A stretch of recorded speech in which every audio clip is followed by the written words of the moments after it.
ಅಲ್ಪಸಂಖ್ಯಾತರ ಪ್ರತಿಭಾವಂತ ಬಡ ವಿದ್ಯಾರ್ಥಿಗಳಿಗೆ ತಾಂತ್ರಿಕ ಹಾಗೂ ಉನ್ನತ ಮಟ್ಟದ ಡಿಜಿಟಲ್ ಶಿಕ್ಷಣವನ್ನು ಪ್ರೋತ್ಸಾಹಿಸಲು 5,000 ವಿದ್ಯಾರ್ಥಿಗಳಿಗೆ ಲ್ಯಾಪ್ಟಾಪ್ ಖರೀದಿಗಾಗಿ ತಲಾ 50,000 ರೂಗಳನ್ನು ನೀಡಲಾಗುವುದು. ಅಲ್ಪಸಂಖ್ಯಾತ ಸಮುದಾಯದ ನಿರುದ್ಯೋಗಿ ಯುವಕ ಯುವತಿಯರಿಗೆ fast food truck trailer, mobile kitchen, food kiosk ಸೌಲಭ್ಯಗಳನ್ನು ನಿಗಮಗಳ ಉದ್ಯಮಶೀಲತಾ ಅಭಿವೃದ್ಧಿ ಯೋಜನೆಯಡಿ ಘಟಕ ವೆಚ್ಚದ 75% ಅಥವಾ ಗರಿಷ್ಠ 3 ಲಕ್ಷಗಳ ಸಹಾಯಧನ ನೀಡಲಾಗುವುದು. ಅಲ್ಪಸಂಖ್ಯಾತ ಸಮುದಾಯದ ಮಹಿಳಾ ಸ್ವಸಹಾಯ ಗುಂಪುಗಳ ಸ್ವಯಂ ಉದ್ಯೋಗಕ್ಕಾಗಿ ಪ್ರೋತ್ಸಾಹ ನೀಡಲು ಅಲ್ಪಸಂಖ್ಯಾತರ ಮಹಿಳಾ ಕೋಆಪರೇಟಿವ್ ಸೊಸೈಟಿಗಳನ್ನು ಸ್ಥಾಪಿಸಲಾಗುವುದು. ಹಿರಿಯ ನಾಗರಿಕರಿಗೆ ಆರೋಗ್ಯ ಮತ್ತು ಆರೈಕೆ ಸೇವೆಗಳನ್ನು ಒದಗಿಸುವ ನಿಟ್ಟಿನಲ್ಲಿ ಕ್ರೈಸ್ತ ಸಂಸ್ಥೆಗಳು ನಡೆಸುವ 10 ವೃದ್ಧಾಶ್ರಮಗಳಲ್ಲಿ ಸಮಗ್ರ ಜೀರಿಯಾಟ್ರಿಕ್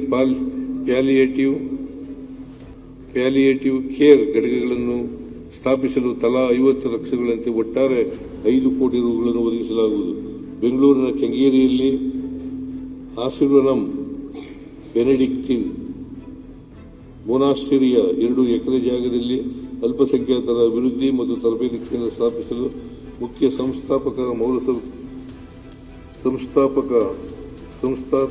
ಸಂಸ್ಥಾತ್ಮಕ ಮೂಲಸೌಕರ್ಯದ ನಿರ್ಮಾಣಕ್ಕೆ 5 ಕೋಟಿ ರೂಗಳನ್ನು ಒದಗಿಸಲಾಗುವುದು. ಸಂವಿಧಾನ ಶಿಲ್ಪಿ ಡಾ. ಬಾಬಾ ಸಾಹೇಬ್ ಅಂಬೇಡ್ಕರ್ ಹಾಗೂ ಇತರೆ ಸಮಾಜದ ಸುಧಾರಕರ ಪುಸ್ತಕಗಳನ್ನು ಉರ್ದು ಭಾಷೆಯಲ್ಲಿ ಅನುವಾದಿಸಲಾಗುವುದು. ಹಜ್ ಯಾತ್ರಿಕರು ಹಾಗೂ ಸಂಬಂಧಿಕರಿಗೆ ಅಗತ್ಯ ಸೌಲಭ್ಯ ಮತ್ತು ಸೌಕರ್ಯಗಳನ್ನು ಒದಗಿಸಲು ಹುಬ್ಬಳ್ಳಿ ಮತ್ತು ಕಲಬುರಗಿಯಲ್ಲಿ ಹಜ್ ಭವನಗಳನ್ನು ನಿರ್ಮಾಣ ಮಾಡಲಾಗುವುದು. ವಕ್ಫ್ ಸಂಸ್ಥೆಗಳಲ್ಲಿನ 31 ಮಹಿಳಾ PU ಕಾಲೇಜುಗಳು ಪದವಿ ಕಾಲೇಜುಗಳನ್ನಾಗಿ ಉನ್ನತೀಕರಿಸಲಾಗುವುದು. ಮುಂದುವರೆದು ಸವಣೂರಿನಲ್ಲಿ ಒಂದು ಹೊಸ ಮಹಿಳಾ PU ಕಾಲೇಜನ್ನು ಪ್ರಾರಂಭಿಸಲಾಗುವುದು. ವಾಣಿಜ್ಯ ಉದ್ದೇಶಕ್ಕೆ ಅತಿ ಹೆಚ್ಚು ಬೇಡಿಕೆ ಇರುವ ಪ್ರದೇಶಗಳಲ್ಲಿ ವಕ್ಫ್ ಆಸ್ತಿಗಳನ್ನು ಸಾರ್ವಜನಿಕ ಖಾಸಗಿ ಸಹಭಾಗಿತ್ವದಲ್ಲಿ ಸಮಗ್ರವಾಗಿ ಅಭಿವೃದ್ಧಿಪಡಿಸಲಾಗುವುದು. ಬೀದರ್ನ ಶ್ರೀ ನಾನಕ್ ಜೀರಾ ಸಾಹೇಬ್ ಗುರುದ್ವಾರದಲ್ಲಿ ಗ್ರಂಥಾಲಯವನ್ನು ಸ್ಥಾಪಿಸಲಾಗುವುದು.